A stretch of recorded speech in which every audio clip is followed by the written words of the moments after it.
امام بیهقی رحمه الله په خپل کتاب دعوات الکبیر کې یو ناشنا حدیث ذکر کړی دی. نبی علیه الصلاة والسلام فرمای لا حول ولا قوة الا بالله دواء من 99 داء، د یو کم سلو بیمارو علاج دی.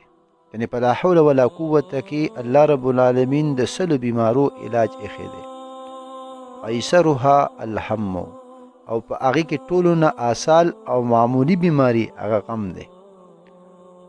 نو انسان چې کله لا حول ولا قوة کلمات ادا کوي، الله رب العالمین دې د دنیا د ټولو پریشانونو بیمارونو محفوظ ساتي.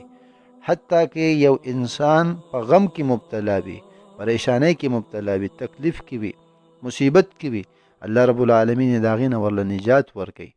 دا کلمات ډیر ویل چې جسمانی بیماری هم زمونږ نه ختم شي، روحانی بیماری هم ختم شي، او د دنیا ټولې پریشانی او تکالیف د الله رب العالمین زمونږ نه لرې کړي.